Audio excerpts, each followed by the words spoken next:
Hey, what's up, students? Just wanted to say, man, thank you so much for checking out the sermon today. Man, the Lord moved in such a powerful way on this Wednesday night as we talked about giving to God what belongs to God. And so we're in Mark chapter 12, talking about verses 13 through 17. Man, thank you so much for checking this out. Would encourage you to subscribe, share this with someone, and share it with someone who might need to be encouraged. And we love you. Thank you for checking this out. We hope you enjoy it. So let's just remind ourselves real quick. I know we got some first-time guests here tonight, second-time guests, third-time guests. So we got some people going on here. So here's what I want to remind you of. As we're in this part in Mark chapter 12, right? As we're here, we should be feeling some kind of intensity, right? Like it should be. Everybody's seen Spider-Man? No Way Home yet? So good, man. So good. I won't spoil it. But you know, like the last 30 minutes of the movie, you're kind of hanging on the edge of your seat. You know what I'm talking about? Like you kind of feel it because you know it's coming to an end, right? We kind of need to be feeling that as we get to Mark chapter 12 because we are in the last week of Jesus' life. Right? I told you I was going to sound like a broken record every week until we get done. But we got to remember now, right? That this is not just a random passage that's happening in some random season, random moment of Jesus' ministry. But this is likely happening on a Wednesday, and the cross is coming on a Friday. Right? It's happening on a Wednesday, and Thursday night, Jesus is going to be betrayed. He's going to be falsely accused. He's going to stand falsely accused on trial. He's going to be whipped. He's going to be sentenced to death by Pontius Pilate. He's going to hang on a cross. He is going to die. All of that is less than 48 hours away from Jesus. Doesn't that add some intensity to it as we read it? Right? That we are near the end of Jesus' life, and obviously he raises again, spoiler alert, but we're near the most crucial moment of his ministry. So we got to feel the intensity there. That's reason number one. The reason number two we got to feel it is because we're kind of in the middle. If you remember, we're technically tonight in what I'm calling round three. Round three of Jesus's biggest earthly opponents, right? And remember, his biggest earthly opponent is not Rome. His biggest earthly opponent is not like super sinful, really messed up people. That's not his biggest earthly opponent. Jesus' biggest earthly opponent is who? Yeah, the religious people, right? The religious leaders and establishment of the day. So remember a couple weeks ago I talked about, remember when you see a Western movie and there's like a showdown in the middle of the street and that kind of subtle music comes in and the tumbleweed kind of rolls across the, you know what I'm talking about? Everybody know? Like, that's kind of what we gotta feel, right? Because we looked at round one 2 weeks ago, looked at round two last week, and tonight we're in round three where Jesus is squaring off and he's facing off against his biggest earthly opponent. Now, full disclaimer here, I really thought about combining this round and next round. Right, and the next passage that we'll see. But man, there's just so much good stuff in it. Like I couldn't brush past it. You know what I'm saying? And can I say what I love about you guys? Can I brag on you for a second? I just challenge you, so I need to brag on you. I hope you realize you are in a youth ministry right now that's defying youth ministry stereotypes every single week. Do you know that? You might not realize that. But like for us to be in Mark as long as we've been in it, and for you to still be here, it's just freaking awesome. It's just super cool. And I love that we have a heart in this place. It's like, yeah, we're going to take our time going through the Word because it's all good and it's all relative and it all speaks to us. So let's just take our time going through it instead of rushing through it. I love that about you guys. I do. I love that about you. So instead of just flying through these two sections tonight, we're going to do it one tonight and one next week. Is that cool? Sweet. All right, so let's get to it. Round three. And again, this is one of those sermons, bro. It's going to be like 35, 40 minutes from here, just letting you know. Could have been about 3 hours. Like, there's so much, y'all, that I couldn't go into. There's so much I want to go into, like chase rabbit trails, all that stuff. So if you have questions from this, as always, ask us. And in life groups this Sunday, ask your life group leader. And we're here for open discussion in that, okay? So if you have something that perks your interest, talk to me. You ready? Let's do it. Verse 13. And they sent to him some of the Pharisees and some of the Herodians to trap him, that's Jesus, to trap Jesus in his talk. So let's just work our way. We're going to do 4 verses tonight. So let's try to work our way and let it develop. Because we got to ask the question, who is they?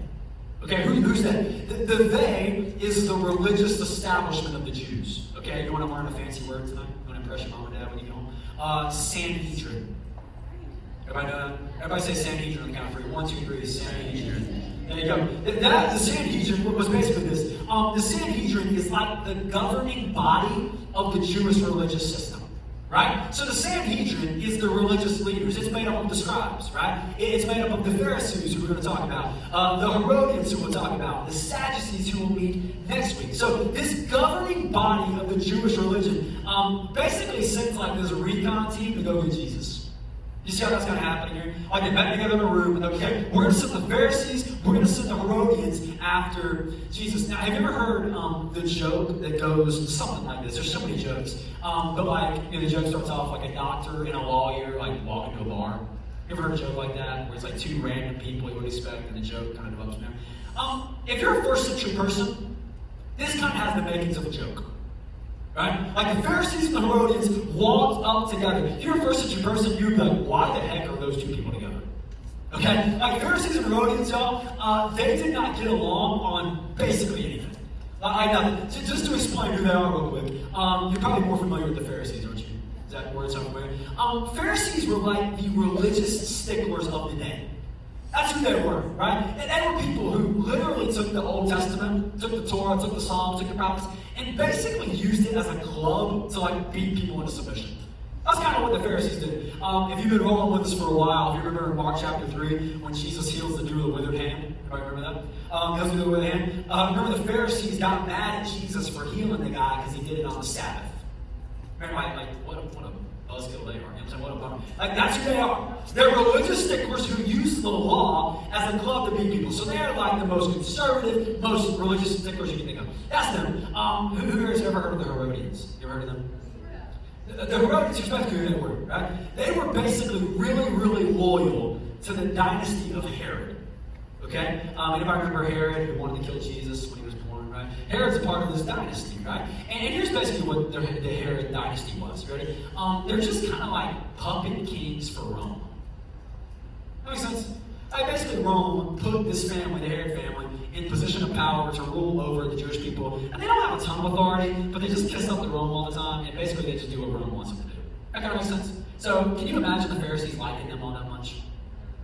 Not really, right? They really don't like each other at all. So here's what's funny. Pharisees and Herodians clash on literally everything. They literally hate each other over everything, but they are bonded by common hatred for guess who? Jesus. Right? You ever have those things, like sports fans, we get this a lot, where it's like, me and someone else might not roll at all, but guess what, if you're in the room, sorry, I keep knowing about this. If you hate Duke, we can roll together. You know what I'm saying? Right, we can roll together, right? Like that hatred of a common enemy, sorry, it binds us together, right? Hatred over one thing can bind you together. That's exactly what's happening here. So these two groups who don't get along at all, they're bound by their hatred for Jesus, so they're coming together. And I think it's important real quick to see what they, before we see what they do. What are they coming to do? To trap him in the stall, right? So let's make sure we get this. The question they're about to ask Jesus, right? They're not wanting to like really know information. Okay? Like they're not seeking truth to like better their way of living. They're not doing that, right? They're coming with a distinct purpose, and that is to trap Jesus in his talk. So it's important that we know that as we move forward. So look at verse 14. What happens? So they came to him, verse 14. They came to him and they said to him, Teacher, we know that you are true and that you do not care about anyone's opinion. For you are not swayed by appearances, but you truly teach the way of God. Okay, pause for a second. Can we just amen like everything the Pharisees and the Herodians just said? Like they just said a lot of true stuff, didn't they? Like they said three things about Jesus. If you're taking notes, they said three things about Jesus. Number one, they said that he is true. Is Jesus true? Yes or no? He is. Here's what I love, though. Jesus teaches truth. Like John 14:6 says, he is the way, he is the truth, he is the life. He doesn't just have access to true things. He doesn't just know a bunch of true things, teach a bunch of true things. Like he in himself is truth. That's big time, right? So are the Pharisees right when they say Jesus is true? They're right, right? What's the second thing that they said? What's the second thing? He doesn't care about anyone's opinion. Now listen, that doesn't mean that Jesus is like some reckless rebel that's like, man, screw what everyone thinks about me. That's not what he's doing, right? But here's what they're saying when they say that. When they say that he does not care about anyone's opinion, he's not swayed by people's appearances, meaning this. You ready? Jesus treats everyone exactly the same. That's one of the, walking through the gospel arc, that's one of the most beautiful things about Jesus, is that, you know what? He treats rich people the same way he treats poor people. He treats weak people the same way he treats strong people. Right? He treats popular people the same way he would treat an unpopular person. Like, Jesus is not impressed by your outward appearance. He sees to your what? Heart, right? I get that one of your favorite things about Jesus. Isn't that beautiful? And he just doesn't care about outward appearances. He's going to look at the heart. So they're 100% right in this. And what's the third thing that they say? They say that he truly taught the way of God. So Jesus wasn't teaching his own ideas. Jesus wasn't teaching. He's teaching God's word in a correct way. He's truly teaching the way of God. Those are three awesome things to say, aren't they? And can I just say for us real quick, can I just speak this over your life? Man, what an incredible thing if someone came up, right? Someone came up to me and they asked me about you. They said, man, what do you think about this person? What do you think about that person? And I said, you know what? That person is true. Right? That person, there's not an ounce of deceit in them. You know what? That person treats everyone fairly, treats everyone equally. You know what? That person knows God's word and lives it out. Weren't those three things just incredible things that your life can be described by? Like, man, what a goal for your life to say, man, I want to be described in this way. That I'm true, I treat people fairly, and I know the way of God. But there's a problem here. Okay?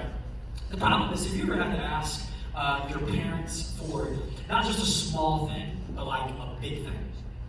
Right? Like maybe it was like spend the night at a friend's house and you like were on like week 3 of your final week of grounding or something. Or maybe it was like something big that you needed, maybe it was cash or something. Before you ask something big, you don't just go up and ask it. Right? What do you do before you? Sweet talk. Bug them up, man. Right? Like you walk in, hey mom, I was wondering, oh mom, did you get a haircut today? Like you killing it, right? Dad, like what dad, I love you so much. So dad, you the bomb. I love you. Let me act, right? Like you just soften them up a little bit. Right? That's all you do. You just soften them up. You don't mean it. I hope you mean it. I hope you ain't lying, right? But you just soften them up. And Steve's like, no, they don't mean it at all. Yeah, sorry, Suzanne. But they don't mean it, like you just ask it. So someone asks this, do the Pharisees mean anything what they say? Not really, right? They don't think Jesus is true. They think he's a blasphemer against God. They don't think he's teaching true things. They think that he's lying about who he is. So can I tell you a cool, just take away for you, can I tell you something? You listen to me. You can say all the right things about Jesus, but y'all, it don't matter what you can say about Jesus. What do you believe about Jesus? You hear me? There's so many of us in the room. We can give every right answer about who Jesus is. Yo, we can quote the verse. We know all the right things. We can say the right thing about who Jesus is. But y'all, the Pharisees can do that too. They said the right things. The Herodians said the right things, but do they believe it? Not at all. So here's our challenge, right? We want to say the right things, but yo, we need to believe the right things. And let that belief fuel us to action. It's not enough to say it, right? Do you believe it? Because they're saying the right things, but they don't believe it. So they come to Jesus, and what are they coming to him to do again? What are they trying to do? Trap him, right? They're going to trap him. So look at the question they ask in order to trap Jesus. Go put that verse back up there. 14. Look at this. They say, is it lawful? So they just butted him up. Is it lawful to pay taxes to Caesar or not? Should we pay them? Should we not?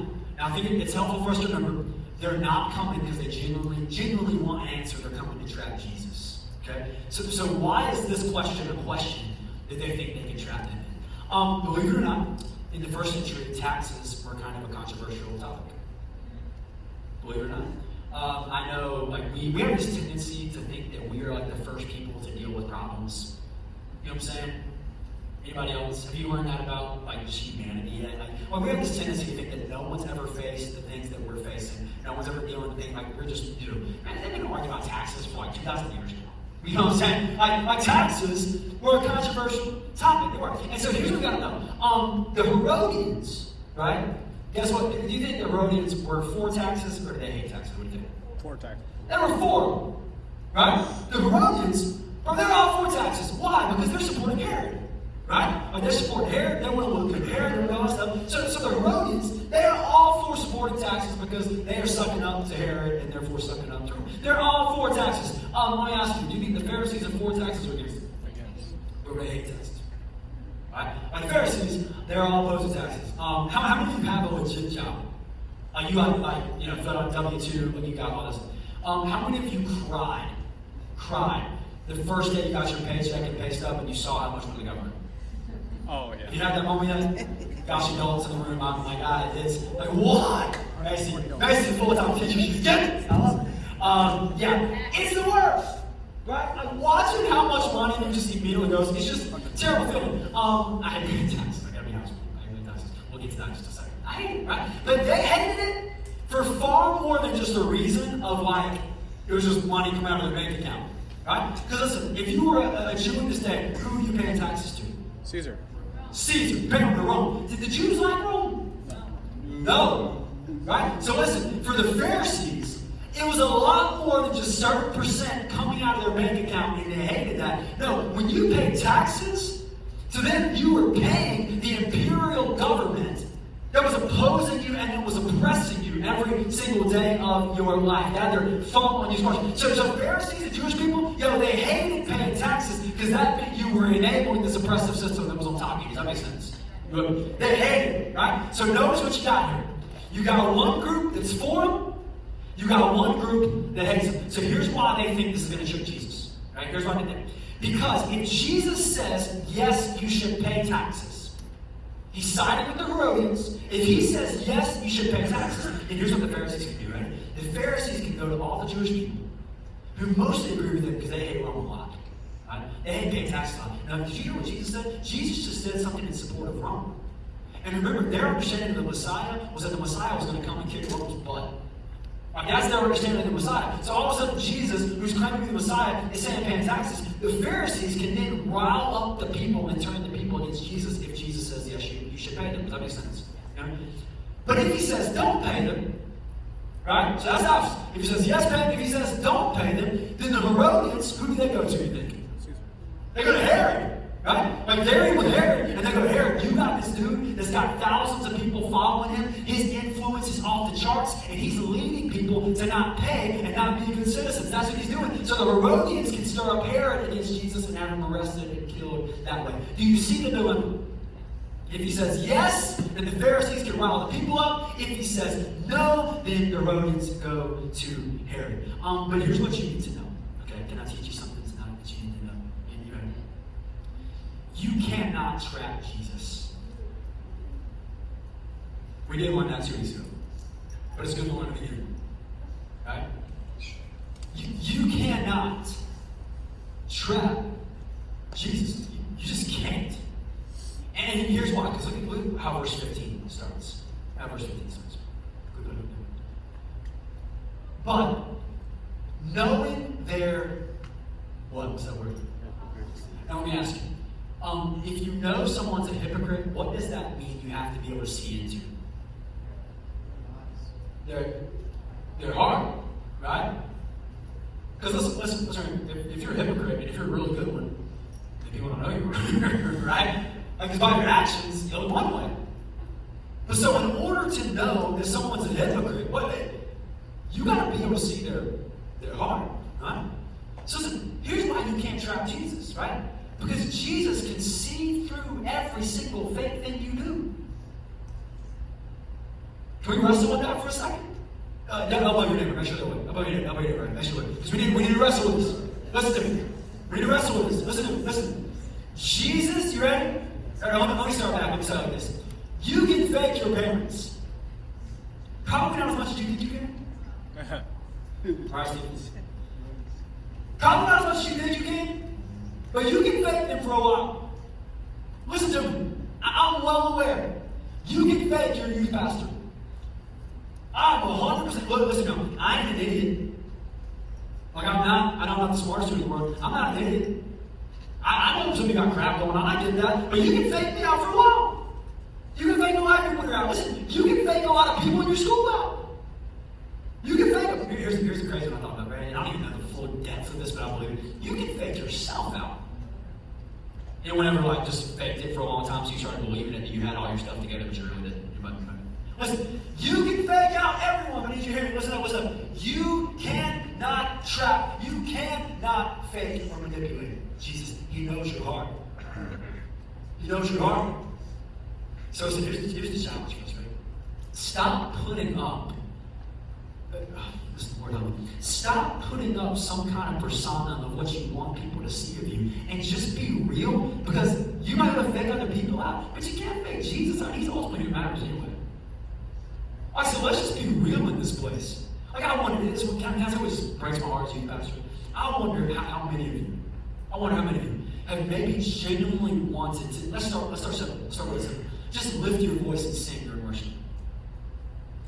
But you're so scared of what someone else is going to think, so you put up this persona like you don't really care.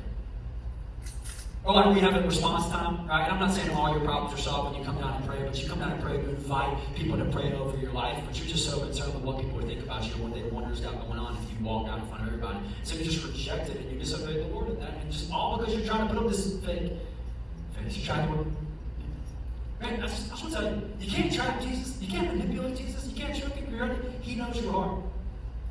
He knows your heart. So just be real and be open and honest with him anyway, because he already knows what's really going on. You with me? Like he already really knows. So be honest with him. So they come to Jesus, but he says, knowing their hypocrisy, he's like, guys, come on. Like, I know what you're doing. Come on. What's he say in verse 15? He says, why put me to the test?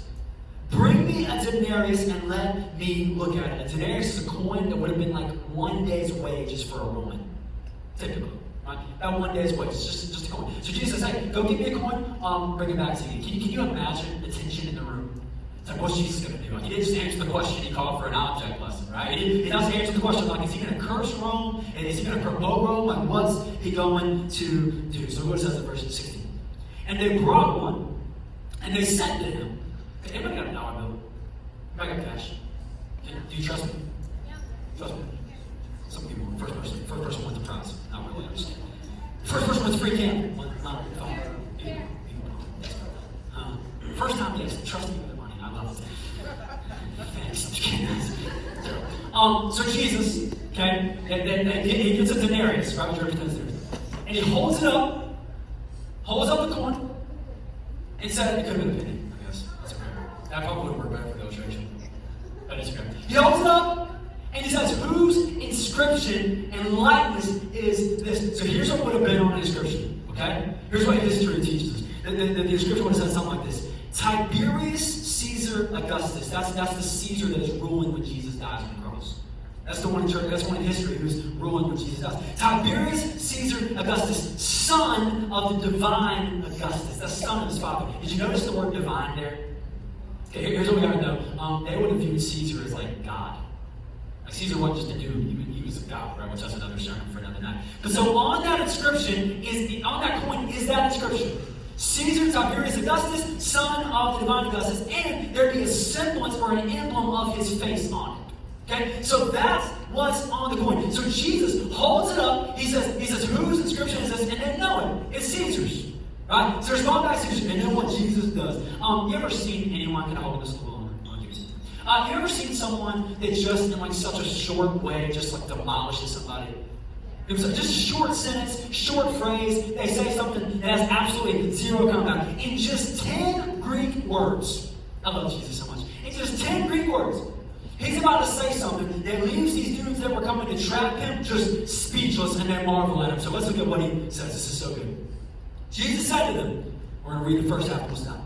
Render to Caesar, that means give to Caesar the things that are Caesar's. Can we just be real? I wish you would have said that. Is that bad? I wish you would have said that. Here's what he did, right? Judge me if you want to. Whatever. I'm not trying to change the Bible. I just wish Jesus would have.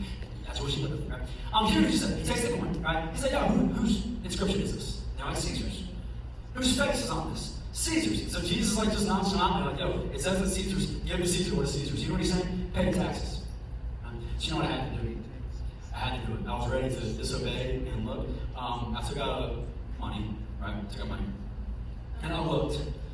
And on both sides of our bills, both sides, you know what it says? The United States of America. Then the other side, it says what? It says God we trust, and that's that too. It says the United States of America. Our government wants us to know on both sides of the dang bill that the money really belongs to them and not you. You tracking with me? Like it says, this belongs to the Federal Reserve of the United States. They want us to know twice on there. Not just once, like we want to make sure they get it front and back, right? The United States of America. So Jesus, if he was preaching today, he would take this and he'd say, look, give to the U.S. what belongs to you. Pay your taxes. Gosh, I wish he would have said that, man. Like I'm saying, Jesus, you know what I wish Jesus would have done? I really wish Jesus here would have said something like this. Thank you. I wish Jesus would have started preaching, no, you know what? You're a citizen of the kingdom of heaven. You're not a citizen of the kingdom of earth. So you don't have to pay attention. You know what I mean? I'm talking about. I wish he had done that. He doesn't. He doesn't. He says, give to Caesar what is Caesar. Now listen, if you're feeling really righteous at this moment and being like, but Justin, our government's oppressive, our government lies, our government does all this stuff. Let's just put our government head to head with Rome, and let's just say there's at least a discussion there that Rome was probably worse than ours. Let's just say, man. And I know you're like, bro, like maybe your opinion is like our government's terrible. Let's just look at history, bro. Here's what's really crazy. Right? Can I just tell you what this messes with me? Like legit, this messes with me. Look at when Nero comes into power in Rome, who was killing Christians. Nero comes in, and guess what church history tells us? Church gotta pay their taxes. You know, it's amazing. The church, this is just crazy to me. And again, all the tangents we chase. The church was never persecuted because they were bad citizens. The church was persecuted because they looked in a people, and they were standing up people, where the people were saying that Caesar was the Lord, and the church was saying, no, he ain't. But they paid their taxes. And they were good citizens. And you're like, Justin, well, is this just a standoff verse? Go read Romans 13. You think there's just a standoff? Go read Romans 13, where Jesus talks about how God, or Paul talks about the power of the Holy Spirit and the inspiration of the Holy Spirit, that God establishes governments, and there it's made just abundantly clear. We are called to pay our taxes. No, I hate that. That's just going to be real. I got to do my God. Is this bad that I'm saying this? Is this bad? I get frustrated with people. I think we need to have conversations on it. I think sometimes that needs to happen, right? We need to have conversations on things. But he's so clear. He says, who are the inscriptions on this? It's Caesar. So give the Caesar what is Caesar's. Now you might be asking, Justin, didn't he just say what the Pharisees wanted him to say? Because can't they rile up the people now? Because remember, that was the options, right? If he says pay, then the Pharisees can make people mad and get them riled up. So it seems like Jesus just fell into their trap, doesn't it, at first? At first, it seems like Jesus just fell into their trap. But what he says next, you ever have a moment where you witness something so awesome that you're literally dumbfounded and you can't speak? You ever have a moment like that where you saw something so epic, you saw something so awesome, and it took you literally just a few seconds to kind of process it and think through it? That's what I think is about happening. I think Jesus is about to drop this bomb on them, and he probably walks away, and I just imagine they're sitting there talking, they're like, I thought our plan worked for a second, but what he just said was so awesome, and what he just like, I think that's what happens, okay? Because it says they marveled at him. So why do they marvel at him? Look at what the verse says. Oh, this bless me so much. It says, give to Caesar the things that are Caesar's, and to God the things that are whose? God's.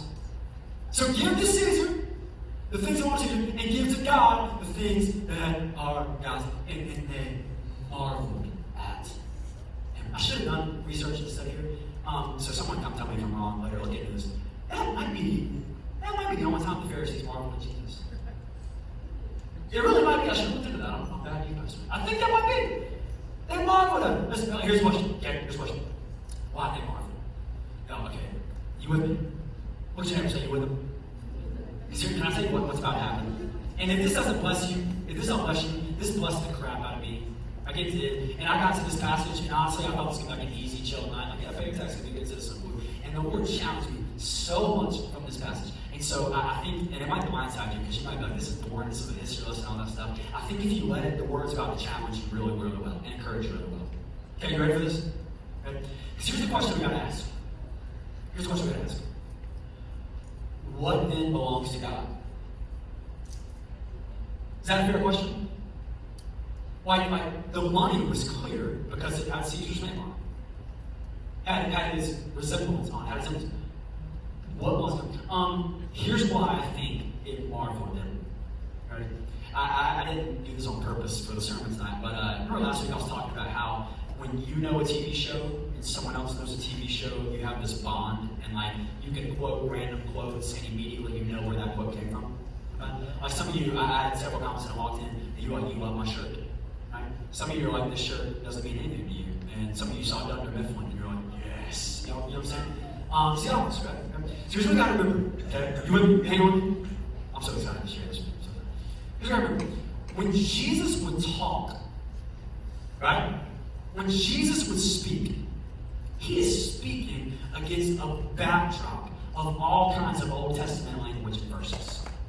That makes sense? Like when Jesus is talking and Jesus is speaking, especially here to the religious people, right? That when he would drop some kind of hint, like last week, remember we was talking about the servants, last week we was talking about the vineyard, and he's talking about all these things. The audience, especially here with the religious leaders, they would have been running to all these different verses in their mind. So when Jesus says this, render to Caesar the things that are Caesar's, and render to God the things that are God's. He doesn't directly quote this passage, but I have no doubt in my mind that these Pharisees and these Herodians, who would have known the Bible like the back of their hand, and would have really taken pride in the fact that they knew the Bible like the back of their hand, I have no doubt their mind would have went to this place. We put Psalm 24 up there.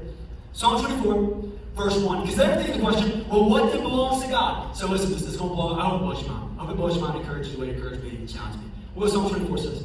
It says, the earth is the Lord's, and the fullness thereof, the world, and those who dwell in it. So again, the earth is the Lord's. Who does the earth belong to? God. Belongs to God. The ground we are standing on, the earth that we're on, the earth belongs to the Lord. And catch that, the fullness thereof, what does that mean? Everything in it. You know, I thought about it, you know, if you go on Indian Trail Ferry Road, take a right, I think that's Indian Trail Ferry Road, and that Pods place down there where you can buy the storage units. You know what I'm saying? Like someone owns the storage units, but then individual people own the stuff inside the storage units. Right? God don't work that way. Right? It's not like God owns the earth, and then you and I get kind of monopolies on what we can earn while we're here, what we can own. Does that make sense? It says the earth is the Lord's, and everything in it. He owns the pots, he owns the stuff in the pots. Like, he owns it all. So the earth is the Lord's and the fullness thereof, and it says the world and those who dwell therein. Who's that? That's the people. Like those who dwell on the earth belong to the Lord. So I heard someone say it a second ago, but here's the question. What belongs to God? You ready? Everything. Like, give to God what belongs to God. You know what belongs to Him? You ready? Everything. So here's how I thought this. Gosh, I hope y'all just have this encouragement. Oh, look at your neighbor. Make sure you're doing it. Right there, boy. Make sure you're doing it. Make sure you're doing it. Here's what we're going to do. Group participation. Ready? Ready? Group participation. What's right here? What's right here? We're going to breathe on the count of 3. Ready? 1, 2, 3. Breathe out. Listen, don't listen. It's right here, everybody out. All right. Right? Let's do it. Listen. That breath belongs to the Lord. You missed it. The breath you just took, 2 breaths after that, belongs to the Lord. What I mean, serious, I'm not joking. Just look at your hands. Be serious. Look at your hands. Look at your feet. Right? Look at me. Look at me. By the grace of God, the hands and the feet, the hands to do the good works that He prepared for you to do, Ephesians chapter 2. The feet that He gave you to be good, to be obedient to the great commission of going to all the nations and sharing the gospel. Those hands, those feet He gave you, you ready? Belong to the Lord. Listen to me. You got talent in this room.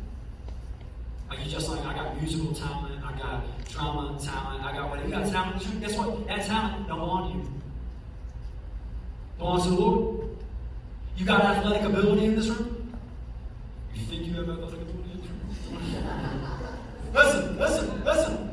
That athletic ability, it belongs to you, it belongs to God. Not you, I just said it belongs to God. You got possessions, that's great.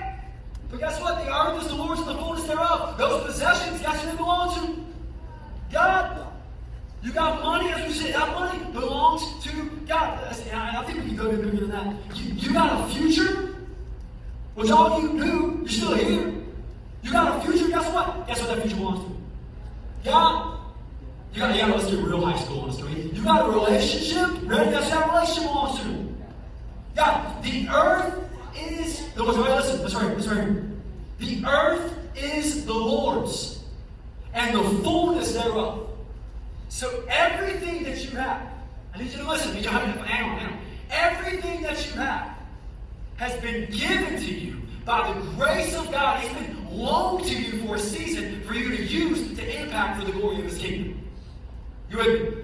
Every good thing that we have, if we really believe, we put Psalm 24 back up there. We put that up there. Listen, I That's real. That does say everything. Everything. I love it. So no, if we really believe this, that the earth belongs to the Lord and the fullness thereof, then that means everything that we have has been loaned to us to be able to use while we can, while we're able, for the glory of God and to impact His kingdom. Does that make sense? You with me? Can I say, can we go even a step further? This is what made me want to shout when I was preaching through this in my room. Can I tell you what's awesome? Why? Yeah, I wrote these sermons. I knew that. Why is Jesus able to identify that the coin belongs to Caesar? It's got his picture on it. Listen, it's got his inscription on it. It's got a picture of Caesar on it. That's it. Listen. Somebody need to hear this. Somebody need to hear this. Go, get off your phones. Get off your phones. Listen. Now let's check it out. Listen. Go read Genesis 1. Go read Genesis 1. When God created the heavens and the earth, and God said, "Let there be light," and there was light, and God created the waters, and God created the birds and animals, all that stuff. When God gets to you, when God gets to male and female, He made them in what? His own image. The image of God, students, is imprinted on your life. Do you get that? That God's image is on your life. So ultimately, God, guess who we belong to? We belong to Him. We belong to. So listen, help me with it. Don't let anyone tell you. Don't let anyone ever tell you. Don't let yourself tell you that you ain't worth nothing. Don't let anyone say, don't let that trash app of Instagram tell you that you don't measure up to some sort of standard that's fake and that's not even real. Don't let that app tell you that you don't measure up to some standard. You have the image of God on your life. His seal is on you. And think about this. This is so good. What if someone had a coin in this day and they just put like a random person's face on it? Would that coin have any value? Wouldn't have any value. The only reason the coin has value is because of the authority of the person whose image is on. The only reason that denarius has any value is not because some random Roman's picture is on it, but because Caesar's picture is on it. How much more value does that give your life and my life when the image of the Creator God has been implanted on us? Oh, it's so good. So don't let anyone tell you, don't let you believe yourself for a second that you don't have value and that you're not worth something. You need to hear me. Because the image of God has been implanted on your life. Now listen, that's an incredible gift, but listen to me, that's a huge responsibility for you and me, isn't it? Because can I just be really real with you? Everybody right here. There are some of us in this room, I'm going to be super real with you, be super real because I love you. If I didn't love you, then I wouldn't push you, so I love you and I'm going to push you. There are some of us right now who are living life as if we are the God of our life. Like you hear every week, and God bless you. There's something I love, and I don't know why you hear every week because you don't pay attention at all. And I love you. I'm so glad you're here, but you're sleeping. You're playing on the phone. I'm like, why are you showing every week? I'm so glad you do. By the grace of God, I can't imagine this. Like, think about this. Can I say what blessed me today? Think about how many breaths that belong to God you wasted this past week, or read it is only got me, or used doing sinful things. Think about how many breaths of God that God has given you, because the earth is the Lord's and the fullness thereof. And read the grace and the mercy of God to let you still be here. That shakes me. You know what I mean? That shakes me. And listen, some of you right now, and I love you to tell you, if I didn't love you, I wouldn't push you. But some of you right now, you have the image of God on your life. You are made in His image, and yet you are living life as if it's all about you and you are the king and you're the God of your own life. That's how you live. But guess what? As Christians, do we believe our life belongs to us? You know who's it belongs to? The earth is the Lord's and the fullness thereof, and those who dwell in it. I don't know about you, but I found out I was a really sucky guy for my own life. And I still have to find that out every now and then. I do some stupid stuff every now and then. But here's what I believe. I believe if we really get this, gosh, here's what makes so cool. It's so cool. I'm off my notes now, so notes are hard. If we get this, let's do more. If we understand that we ultimately belong to the Lord, every breath we breathe, everything we got, can I tell you, I think, here's what I believe in this room, right here, right now, right? I think that would free you from some addictions and from sin in your life. And I'll tell you why. This has been such a good week for me. Because I did not expect this passage to work on me the way it worked on me, and it worked on me hard. But yesterday, yesterday, I just was facing a certain temptation, right? And yes, your youth pastor does face temptations. I don't live in like a cloud. You know what I'm saying? Like I struggle too. It doesn't matter what it was, but I was facing temptation. And it was one of those, those times where like you sin and it happened so fast that you didn't even feel like you made a decision, you just did it. You know what I'm saying? But in those other times where like clearly there's like a temptation there that you were having to fight. Anybody know what I'm talking about? And yo, I'm just gonna be real, can I be really honest with you? I was this close, yo. This close. Just saying, screw it, I'm gonna do it. I'm gonna give in. I was being selfish and I wanted to respond in a certain way. I was this close. You know what the Lord used to remind me of? Right? I don't want to use the breath that He's given me to consciously rebel against Him. That makes sense? I don't want to use the hands. I don't want to use the feet that He's given me to consciously rebel. And I was thinking about the grace of God yesterday. I just stopped and prayed. I said, Lord, I'm sorry. And guess what? I got victory over that temptation at home. And I think the same thing happened for some of you in this room.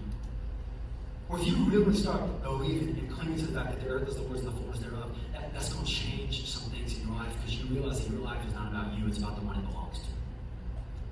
So here's what I love. Let me close. I know I got off topic there. Here's the question. The question after this passage is not, will you pay taxes? Okay? Let's just be real. Jesus is super clear about that. If you don't think He is, don't argue with me. Let's talk about it. Let's discuss it. That's not really the question. And that's not really the thing I think Jesus wants us to ask. Because what's funny is they don't even come up asking really. They ask about taxes, but they don't really care about taxes. They're trying to trap it. Here's the question you gotta ask, right? The question you gotta ask is not, will you pay taxes? Here's the question, right? Will you give to God what belongs to God? Will you give to God what belongs to God? For some of you ready? That's your future. Because right now you are trying to think of every decision possible that you need to make to set you up for the future. And you just have to give it to the Lord. You gotta trust Him. For some of you, maybe that's a relationship you're in right now. And here's the crazy thing. Some of you know that if you really give God that relationship, that probably means you need to end the relationship because there's nothing in the relationship that's honoring the Lord right now. But you need to give that to Him. Maybe some of you, that's the temptation. Maybe some of you, that's your athletic ability. Your identity is so wrapped up in who you are as an athlete. Your identity is so wrapped up in what club you're in or what skill you have. You say, you know what? This isn't about me. So I give the glory to the Lord. I don't know what it is. But that's the question from this text. Will you give to God what belongs to God? And everything belongs to Him. You know, like Justin, that seems like a lot. Like everything? Like literally everything. If you keep hanging with us in Mark, and gosh, I hope you, because when we get to chapter 14 and 15, we're looking and surveying what Jesus does for you and what Jesus does for me. And we're going to see the price that He paid for your life when He died for your sin, when He bled for your sin, when He was shamed for your sin, all those things. When we see that and we look at the beauty of the cross, ready? When we look at everything Jesus did for us, giving everything to Him is the only response that makes sense. You catch that? When we see that Jesus did everything for us, the only response that makes sense is to give everything for Him. So here's what I encourage you, believer in the room, Christian, not challenging. But what are you struggling with giving to God? You're following Jesus, you love the Lord, you're trying to pursue, you're trying to deny yourself, take up your cross and follow Him every day, doing what Mark 8 tells you to do. You're following the Lord, but there's something in your life that you're trying to remain in control of. There's something in your life you're trying to hold on to. Christian, what is it? What are you struggling with giving to God? And I just want to remind you that it belongs to Him, so just give it to Him. And trust Him with it. What are you struggling with giving Him? And if you're here tonight, if you don't know Jesus, and bro, you're just here, you really don't know the Lord, and you just, I'm so glad you're here. And I hope I didn't offend you. I hope I didn't offend you too bad when I was like, I don't get why you're here. I'm so glad you're here. I'm so glad you keep coming. Man, if you're here and you don't know Jesus, I just pray that you give your life to Him. You're going to confess Him one way or another.